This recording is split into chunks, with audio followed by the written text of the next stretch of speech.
let's consider the state of our global food system today. And we're going to do that by starting with a comment here from The Guardian from last month. Here's the quote. Across the drought-ravaged Horn of Africa, 22 million are at risk of starvation. Almost a third of Pakistan is underwater. And as much as 4/5 of its livestock have died. In southern China, drought and a heat wave are putting crops at risk. These follow Russia's invasion of Ukraine, which affected supplies from two major exporters and sent energy and fertilizer prices soaring. That's from The Guardian. Okay, we had you two on just, I guess, shortly after Russia's invasion of Ukraine to discuss the global food crisis. And at the time, the executive director of the United Nations World Food Program said, quote, Ukraine has only compounded a catastrophe on top of a catastrophe. Okay, Lenore, start us off. How would you characterize where things are today? I think we're in a bit of a paradox right now because a lot of the immediate term news we're getting is very bad.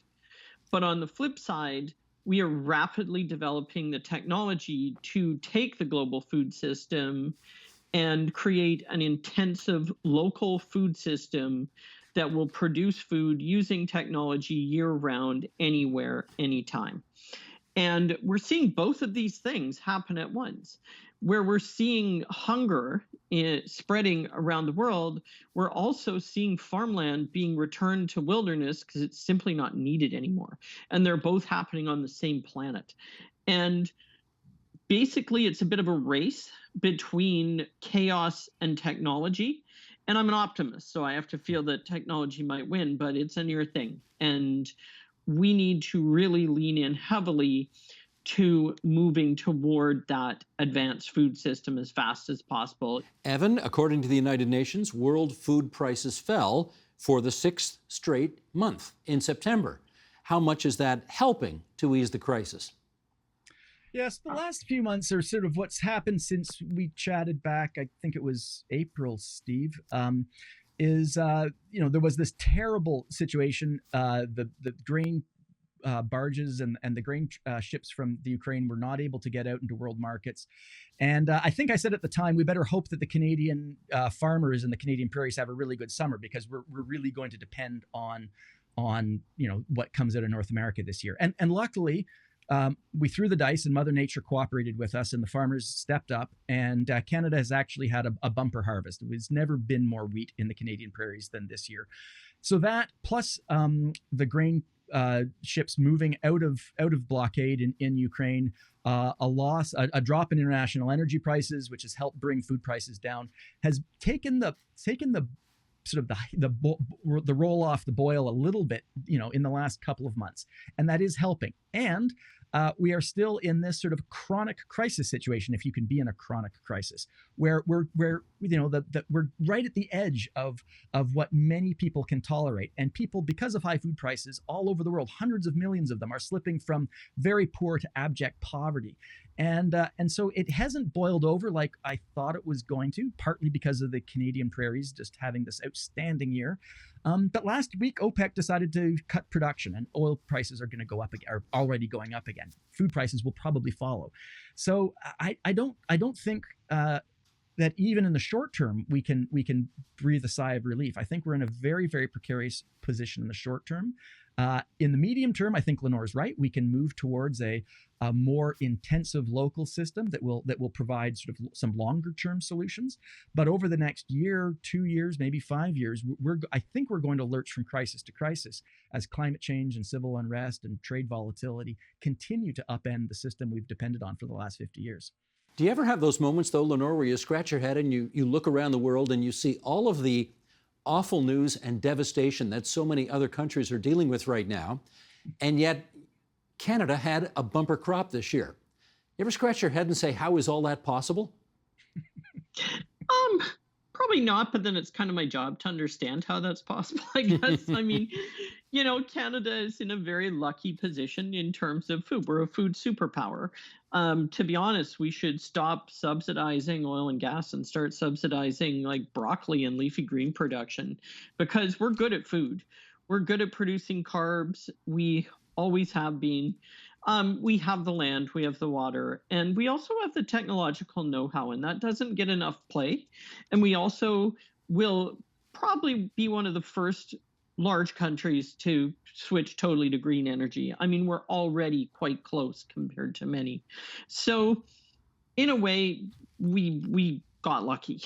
And in another way, we've invested in a lot of these systems. So I mean, it's good for us, but we also have to remember we're part of a global community.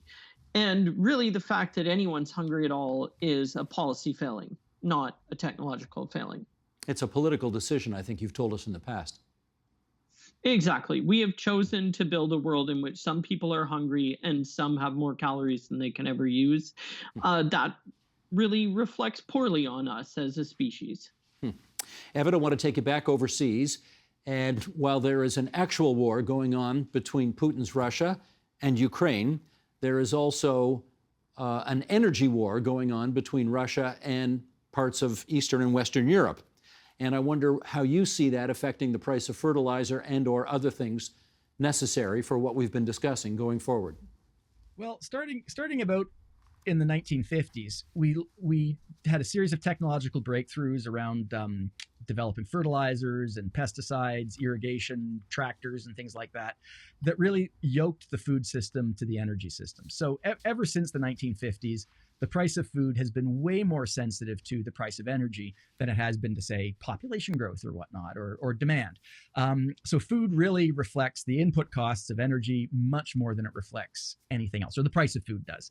And so anything that affects the energy market, such as a destroyed pipeline that's supposed to take natural gas from Russia into Germany, is going to directly affect the price of food. And really much of where this is felt is in the price of fertilizer. Fertilizer, specifically nitrogen fertilizer, is extremely energy intensive to produce. Can talk about the technical details, but basically you've got to squish air down under intense pressure and heat it up to a very, very high temperature. That's a very intensive, energy intensive process that requires lots of natural gas. And out of that, you get synthetic nitrogen. So anything that affects the price of natural gas in particular really affects the price of fertilizer. The other thing which is affecting the price of fertilizer, though, is China's demand for fertilizer. And they're buying huge amounts of fertilizer from global markets. So you put those two things together, high energy prices and extreme demand from Asia.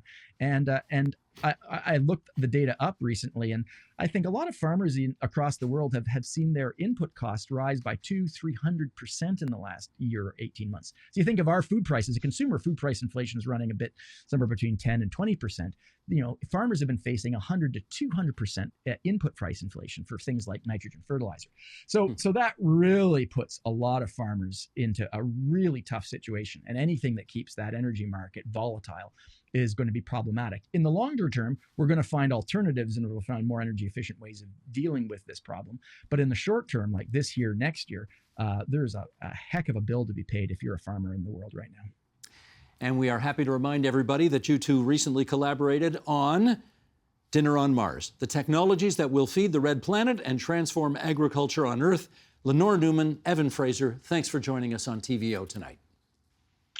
Thank you. The Agenda with Steve Paikin is made possible through generous philanthropic contributions from viewers like you. Thank you for supporting TVO's journalism.